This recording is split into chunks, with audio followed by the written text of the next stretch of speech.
제가 가진 신약 성경 283면입니다. 고린도전서 15장 29절에서 34절 말씀 다 찾으신 줄 알고 제가 봉독합니다. 만일 죽은 자들이 도무지 다시 살아나지 못하면 죽은 자들을 위하여 세례를 받는 자들이 무엇을 하겠느냐? 어찌하여 그들을 위하여 세례를 받느냐? 또 어찌하여 우리가 언제나 위험을 무릅쓰리요? 형제들아, 내가 그리스도 예수 우리 주 안에서 가진 바 너희에 대한 나의 자랑을 두고 단언하노니 나는 날마다 죽노라. 내가 사람의 방법으로 에베소에서 맹수와 더불어 싸웠다면 내게 무슨 유익이 있으리요? 죽은 자가 다시 살아나지 못한다면 내일 죽을 터이니 먹고 마시자 하리라. 속지 말라. 악한 농부들은 선한 행실을 더럽히나니 깨어 의를 행하고 죄를 짓지 말라. 하나님을 알지 못하는 자가 있기로 내가 너희를 부끄럽게 하기 위하여 말하노라. 아멘.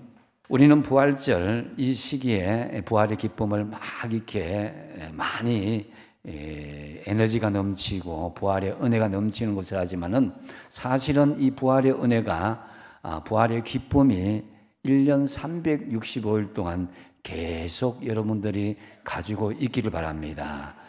여러분, 우리가 이 부활의 소망만 가지고 있으면은 때로는 우리 앞에 절망과 아픔과 좌절이 있더라도 그렇지, 내가 이 땅에 다 내려놓고 하늘나라 갈 백성이지, 이렇게 생각하면은 마음을 비우고 행복한 생각을 할 수 있다라는 거죠. 저도 많은 분들의 마지막 장례를 이렇게 치러보는데 예수 믿는 사람의 장례는 행복한 장례다. 왜냐하면은 부활의 소망이 있기 때문이라는 것입니다. 여러분, 행복하게 잘 돌아가시기 바랍니다. 한번 이렇게 합시다. 행복하게 잘 돌아갑시다. 알고 보면은 어쩌면 우리가 잘 사는 것보다 더 중요한 게 잘 돌아가시는 거예요. 잘 돌아간다는 게 내가 영원히 돌아가야 하늘나라로 잘 돌아가셔야 됩니다. 그래서 사도 바울은 이 부활의 기쁨을 가지고 있기 때문에 이 세상에 있는 모든 것도 나는, 오늘 본문 말씀 31절 하반절에 나의 자랑을 두고 단언하노니 나는 날마다 죽노라, 이렇게 고백할 수 있게 된 것입니다. 사도 바울은 육적으로나 영적으로 굉장히 자랑할 것이 많았지만은 내 자랑하는 거 다 배설물 일고 그거 다 뒤로 하고 나는 매일매일 날마다 주님 앞에 죽는 것이 중요하다라는 것을 고백하고 있는 것입니다. 여러분, 정말 이 부활 이야기를 이 15장 전체에 사도 바울은 이야기하면서 이 중간 무렵에 왜 자기 스스로의 고백을 날마다 나는 죽노라 이렇게 고백했겠습니까? 거기에는 바로 특별한 믿음의 의미가 있기 때문이다라는 거죠. 그래서 우리가 날마다 죽을 수 있는 이유가 무엇이겠습니까? 첫 번째로 보면은 우리가 새 생명을 누리는 부활 신앙이 우리에게 있기 때문이다라는 거죠. 죽음 이후에 다시 산다는 이 부활 신앙, 이것은요 세상의 값으로 줄 수 없는 거예요. 이러면 이게 무서운 줄로 모르게 됩니다. 세상에 무서운 것, 두려운 것, 힘든 것 많이 있잖아요, 그죠?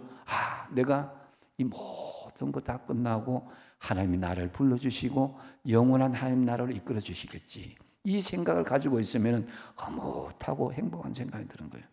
때로는 여러분, 은행의 잔고가 줄어들더라도, 주식이 바닥을 치더라도, 여러분의 인생에 정말 원하는 것이 정말 이루어지지 않더라도 이게 영원히 내 것이 아니다.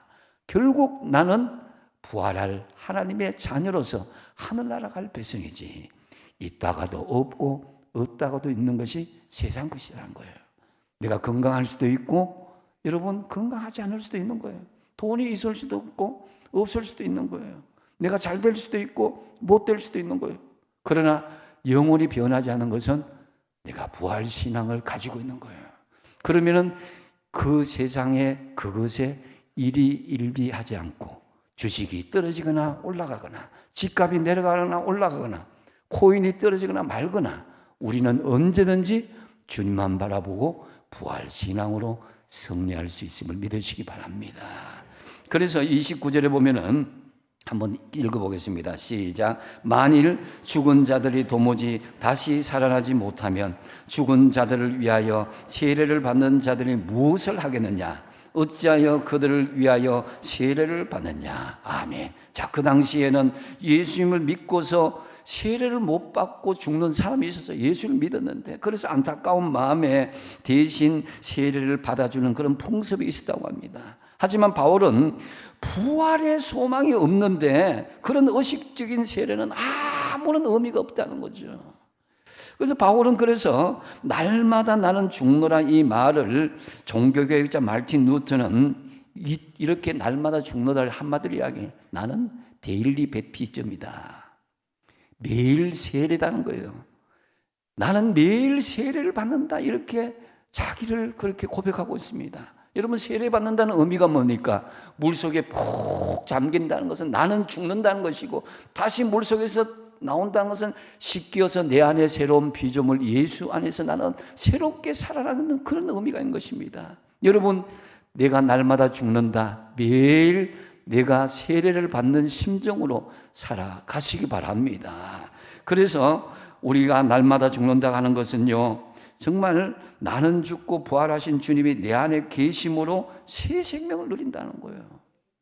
우리는 부족하고 연약한 부분이 있지만요, 우리 안에 자아가 죽고 예수 그리스도가 들어오게 되면 그 안에 이 인생에 먹고 마시고 입는 문제에서 초연할 수가 있는 거예요. 부활의 소망을 멀리 바라볼 수 있는 그 인생의 여정을 우리가 가지고 나갈 수가 있다는 거예요. 우리 신앙의 여정의 길은요, 100m 마라톤이 아닙니다. 때로는 질 수도 있고 실패할 수도 있어요. 그러나 최종적인 인생의 마라톤의 끝지점에서는 부활의 소망으로 천국에 들어간다 하는 이것이 있다면 우리는 그 중간의 과정 중에 절망하지 않을 수가 있다는 거죠. 그래서 빌립보서 3장 10절에서 11절에 보면은 이런 고백을 하고 있습니다. 바울이 내가 그리스도와 그 부활의 권능과 그 고난의 참여함을 내가 알고자 한다. 그래서 그의 죽으심을 본받아서 어떻게 해서든지 죽은 자 가운데서 내가 부활이 일을 한다는 것을 그를 힘쓰고 노력하고 나간다는 것이에요. 바울의 전에는 율법에 사로잡혀서 자기 어떤 방식대로, 세상 방식대로 사람들을 미워하고 핍박하고 심지어 죽이기까지 했는데, 그러나 다메섹을 만나신 부활하신 예수님을 만나고 나서는 그 부활이 정인이 되겠다는 거예요. 왜냐? 내가 이 세상에 정말 자기가 붙잡고 있는 그 모든 것이 아무것도 아니다. 부활하신 주님께서 주신 이 복음의 정인으로 살아가는 것이, 새 사람으로 살아가는 것이, 이게 내가 중요하구나 하는 것을 깨닫게 되어서 그가 날마다 나는 죽습니다 라고 고백할 수 있게 된 것입니다. 여러분, 우리 기독교는 죽음의 종교가 아닙니다. 우리 기독교는 살아나는 부활의 종교인 줄로 믿으시기 바랍니다. 날마다 죽는다 이 말은 날마다 내가 새 생명을 누리며 살아간다는 것입니다. 얼마나 멋진 인생입니까? 우리가요, 이 새 생명을 살아간다. 이것은 우선은 십자가의 죽음이 있고 그 다음에 부활의 역사가 일어나는데, 십자가의 대속이 없으면 부활의 기쁨이 없는 것입니다. 이것이 복음의 핵심이기도 하고, 따라서 죽는다는 이 말은 우리에게 단순히 어떤 생각이나 구호로 끝나는 것이 아니라 말씀과 삶 속에 여러분의 부활의 새 생명의 역사가 드러날 수 있어야 된다. 여러분, 영원히 산다고 생각하는 부활의 생명을 가진 사람이 세상에서 찌들려서 같이 고민하고 같이 슬퍼하고 절망하고 좌절해져야 되겠습니까? 우리가 그럼에도 불구하고 나는 부활의 소망을 가지고 있기 때문에 나는 예수 안에서 새 생명을 가진 사람으로서 과거의 세속적인 그 속물건성의 모습은 죽고 새로운 내 자아가 주님 앞에서 기쁨과 감사함이 넘치는 여러분 되시기 바랍니다. 그래서 고린도전서 1장 18절에 십자가의 도가 멸망하는 자들에게 미련한 것이지만 구원을 받는 우리에게, 구원의 소망을 받는 우리에게는 하나님의 뭐라고요? 능력이 된다는 거예요. 십자가의 구속의 은혜가 부활의 기쁨으로 들어오게 되고, 그 부활의 기쁨이 구원의 능력으로 나타나시는 저와 여러분 되시기 바랍니다. 그 다음 두 번째는 우리가 날마다 죽을 수 있는 이유는 순교적인 각오, 십자가의 길을 걸어가신 그 주님의 길을 우리가 걸어가기 때문에 우리가 날마다 죽을 수 있다는 거죠.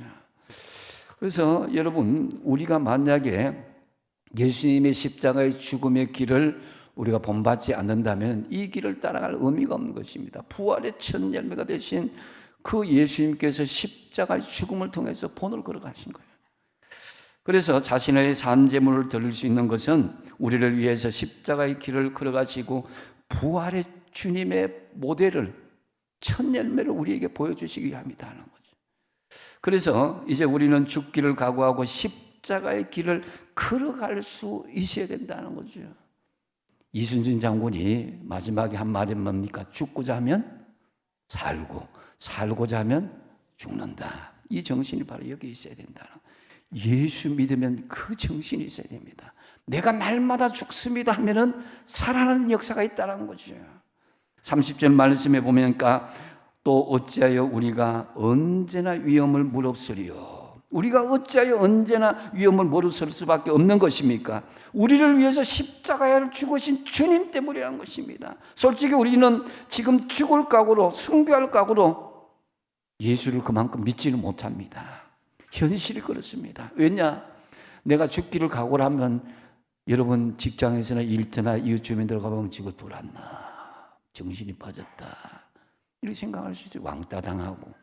죽기를 각오하고 예수 믿으면 적당하게 예수 믿기, 꼭 저렇게 믿어야 되나, 이렇게 생각한다는 거죠. 그래서 때로는 내가 거기에서 공동체에서 매장당하고 소외당하고 또 나를 이상한 사람 볼까 싶어서 그렇게 죽기 살기로 날마다 죽는 각오로 예수 잘 믿지 못한 현실들이 많습니다. 그래서 이 죽음의 문제를 우리가 극복하지 않으면은 이 십자가의 길을 걸어갈 수 없고, 이 예수님께서 걸어가신 이 부활의 죽음을 우리가 제대로 우리가 소망을 가지고 있다면요, 날마다 죽을 수 있는 용기가 생기게 됨을 믿으시기 바랍니다. 여러분, 세상에서 제일 무서운 사람이 누구예요? 직업적으로 따지면 소방관이라고 그러잖아요, 그죠? 소방관들 왜 그래요? 물불을 가리지 않기 때문에. 물불 가리지 않고 막 덤벼드는 사람이 제일 무서운 사람이에요. 그보다 조금 더 무서운 사람이 누구예요? 시각장애인들이잖아요. 눈에 보이는 게 없으니까 뭐 죽기 아니면 살기로 덤벼드는데 이겨낼 수가 없어요. 근데 진짜 무서운 사람 누구예요? 죽기 아니면 살기로 덤벼드는 저와 여러분 되시기 바랍니다. 예수를 그렇게 믿어야 돼요. 내가 눈치를 보고 상황을 보고 내가 어떤 좋아지면, 조건이 좋아지면 내가 그렇게 하겠다, 이게 아니에요. 부활의 신앙은 어떤 장소에서는 숨기고 어떤 장소에서는 드러내고 이런 것이 아닙니다. 여러분의 이 부활 신앙은 초지일관, 시종예일하게 처음과 끝이 똑같이 이 부활의 신앙을 당당하게 드러낼 때 거기에 생명의 역사가 드러나됨을 믿으시기 바랍니다. 그래서 오늘 바울처럼 죽기를 각오하면요, 사탄이 무서워합니다. 사탄은요, 우리에게 두려움을 주는데 가장 큰 두려움이 주는 게 뭐예요? 죽음이라는 거잖아요, 그죠? 내가 죽으면 어떡할까? 또 죽음보다 또 들어온 거, 이 세상에 붙잡고 있는 건 내가 놓치면 어떡할까? 이런 건 자꾸 두려움을 줘요. 그런 두려움을 이겨내는 것은 바로요, 내가 부활 신앙을 가지고 죽기 아니면 살기로 덤벼드는 거예요. 나아가는 거예요. 그래서 사도 바울이 그걸 깨닫고 사망아 너의 손은 것이 어디 있느냐, 사망아 너의 이기는 것이 어디 있느냐라면서 죽음을 이긴 사도 바울의 부활 신앙, 이것이 우리에게 있다는 거죠. 그래서 사단은 지금도 여러분에게 그거 없어지면 어떡할래? 너 죽으면 어떡할래? 이렇게 두려움을 줍니다. 그랬을 때 여러분이 깨닫는 건 뭐예요? 한번 따라합시다. 나는 부활 신앙이 있다. 아멘. 이 부활 신앙이 있음을 확인해야 돼요. 그러면은 사단이 가까이 하지 못한다. 난 날마다 십자가에서 죽을 각오로 순교자 정신으로 나아가는 사람이다 하는 이 마음을 가지면은 오히려 그 환경들 하나님께서 역정케 하시고 전화위복케 하신다는 거죠. 그래서 우리가 죽기를 각오하면 오히려 다시 살아나는 부활을 경험하기 때문에 그 기쁨이 배가 될 수 있다. 이처럼 다시 사는 기쁨을 맛본 사람들처럼 어떻게든지 우리는 날마다 내 자신을 내려놓고 죽일 수 있어야 된다는 거죠. 32절 한번 읽어보겠습니다. 32절 시작. 내가 사람의 방법으로 에베소에서 맹수와 더불어 싸웠다면 내게 무슨 유익이 있으리요? 죽은 자가 다시 살아나지 못한다면 내일 죽을 터이니 먹고 마시자 하리라. 아멘. 자, 바울이 이 말을 하는데요. 만일 내가 이 부활의 신앙이 없다면은 에베소에 있는 검투사들이 오늘 싸우다가 뭐 내일 죽을 것 같으니까 어떻게 생각합니까? 차라리 오늘 편하게 먹고 마시고 오늘 즐기자. 이렇게 하고 살지 않겠느냐. 이런 말이에요. 우리도 오늘 먹고 마시는 존재가 이거예요. 우리는 부활의 존재이기 때문에 부활 신앙을 가진 사람이기 때문에 그렇게는 살아서는 안 되지 않겠냐. 오늘 먹고 오늘 쾌락을 즐기고 그게 마치는 그 검투사처럼 그렇게 해서는 되겠냐는 거예요.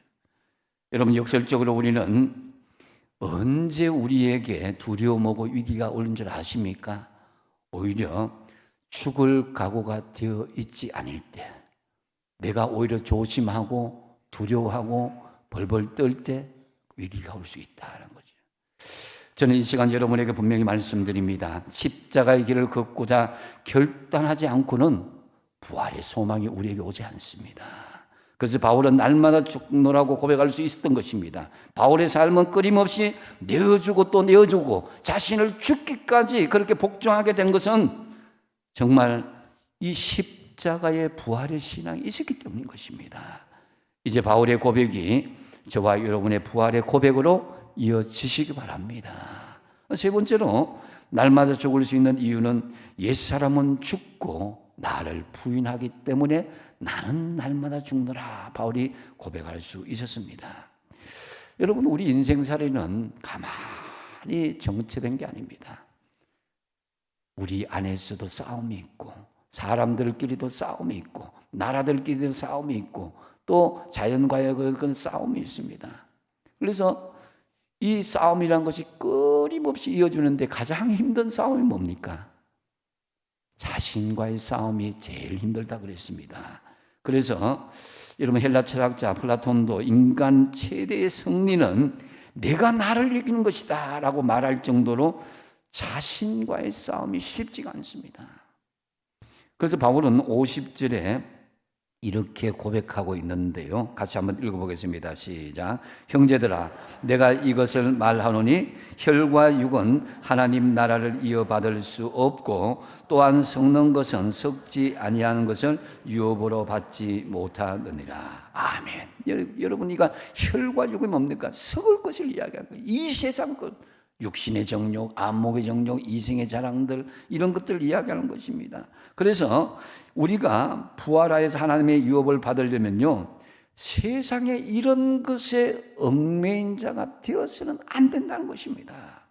나의 모든 주 관심사가 내가 먹고 사는 것, 사랑하는 것, 보다 편해지는 것, 세상의 대상 그것이 되어서는 안 된다는 것입니다. 절대로 그러면은 하나님의 나라를 유업으로 받을 수 없는 것입니다.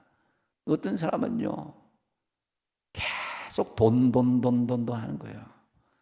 모든 것을 돈으로 취급하는 거예요. 사람도 돈으로 취급하고 어떤 사람도 돈으로 취급하고. 그 사람은 그 멸망으로 가는 길입니다. 또 어떤 사람은 명예를 바라보고 명예를 막 추구하다 보면 그게 한순간에 아무것도 아닙니다. 돌아가신 저희 아버님 말씀드려서 죄송하지만 공무원 재직 시기를 수많은 패를 받아도 뭐 다 돌아가실 땐 다 버릴 수밖에 없었어요. 그거 뭐 박물관에 전시할 수도 없잖아요. 우리가 이 세상에 가지는 명예, 권세, 이게요, 사실은 늘 붙잡고 있을 것 같지만 어느 순간에 주님의 부활 앞에서는 다 내려놔야 되는 거예요. 그걸 생각한다면은 여러분, 하늘나라의 유업을 받으려면 혈과 육, 세상에 썩을 것을 붙잡는 것을 내려놔야 된다.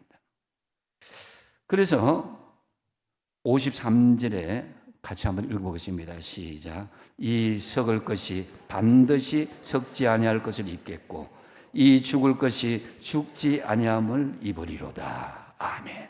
여러분, 이게 역설의 법칙이에요. 정말 뒤집어지는 역설이 있다는 거예요. 죽고자 하면 살고 살고자 하면 죽는다. 다시 말씀드려서 썩을 것이 썩지 아니할 것으로, 죽을 것이 죽지 아니할 것으로 그렇게 이어진다는 거예요. 부활은 단순하게 그냥 영원히 산다 그럴 정도가 아니라 정말 이 세상에서 부활의 역사에 그런 은혜가 같이 이어져야 된다는 거예요. 그래서 잠깐의 변화가 아니라 영원한 변화, 근본적인 변화가 있기 위해서는요, 내 자신 속에 부활의 신앙이 확고하게 있는가를 우리 스스로 점검할 수 있어야 됩니다.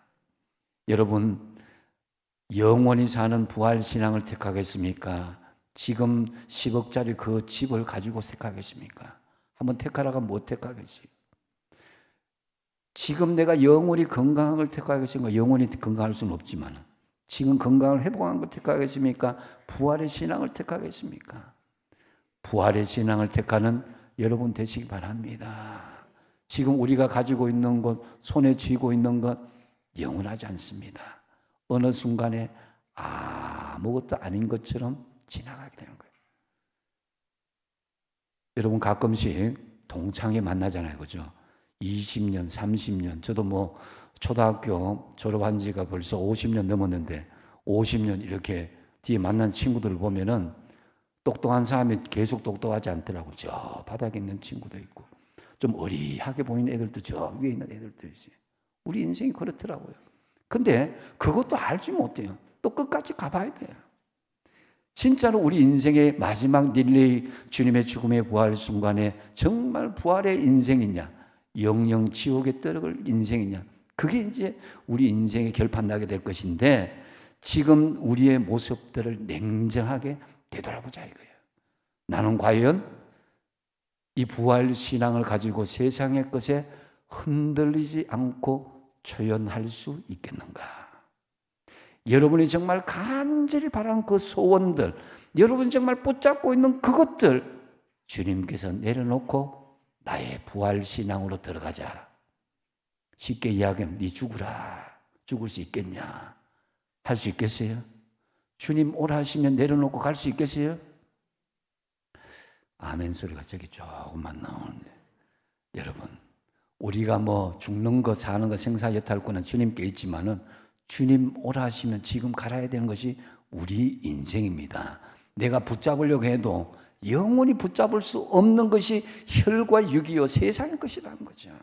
그것을 저는 돌아가실 때 그분들 많이 봤습니다. 목사님 이거 정말 중요한 줄 알았는데 이것 때문에 가족들이 싸웠습니다. 이것 때문에 내가 사람들하고 헤어졌습니다. 이것 때문에 그랬습니다. 이럴 줄 알았으면 다 내려놓을 건데 후회스럽습니다.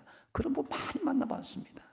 여러분 마지막 순간에 후회하기보다는요 지금부터 부지런히 여러분의 세상의 혈과 육을 내려놓는 훈련을 하시기 바랍니다. 하늘 바라보시고 부활 소망을 가지시기 바랍니다. 그래서 갈라디아서 2장 20절을 한번 읽어보겠습니다. 갈라디아 2장 20절 시작. 내가 그리스도와 함께 그런즉 이제는 내가 사는 것이 아니요 오직 내 안에 그리스도께서 사시는 것이라. 이제 내가 육체 가운데 사는 것은 나를 사랑하사 나를 위하여 자기 자신을 버리신 하나님의 아들을 믿는 믿음 안에서 사는 것이라. 아멘. 여러분 이 말씀 너무나 잘 외우고 있습니다. 알고 있습니다. 근데 알고 계시다면 이제는 내가 사는 것이 아니에요. 오직 내 안에 누가 사는 것이에요? 그리스도께서 사시는 것이라. 나는 그리스도와 함께 십자가에 못 박아 버려야 됩니다. 내가 죽었다는 거예요. 예수님께서 이 땅에 오신 목적이 뭡니까? 그것을 볼 때 우리의 죄를 사해 주심을 하늘나라 백성을 만드시고 하늘나라에 들어가게 하기 위함이 아니겠습니까? 이 땅에 오신 이유가 성도로 하여금 이 땅에 잘 먹고 잘 살고 영원히 태평스럽게 산다. 그게 아니잖아요. 우리는 궁극적으로 하늘나라 들어갈 하늘나라의 백성인데 이 땅의 것은 하나님께서 보너스로 주신 것입니다. 본봉은 천국 들어가고 부활 소망 가지고 나아가는 거예요. 여러분 속지 마십시오. 때로는 우리 주변에 많은 사람들이 우리의 어렵고 착한 행실들, 믿음의 절단들을 막 흔들리게 하는 그런 주변의 사람들이 있을 것입니다. 사도 바울은 33절에 이렇게 경고합니다. 속지 말라. 악한 동무들은 선한 행실을 더럽히나니 그랬습니다. 여러분, 나로 하여금 예 습관에 그 다시 꺼지면 될 죄를 꺼집어 죄를 짓게 하고 좀 더 편안하게 살고 하고 타락으로 유혹하는 그런 사람들이 있습니까? 그 사람들은 절대로 좋은 친구가 아니라는 것입니다. 오히려 나를 넘어뜨리고 멸망의 길로 가게 하는 악한 동무, 악한 친구란 거예요. 이것을 쉽게 생각했다가는요, 돌이킬 수 없는 멸망과 파멸의 길로 갈 수 있다는 것을 우리가 경계할 수 있어야 됩니다. 그래서 악한 동무들은 선한 행실을 더럽힌다.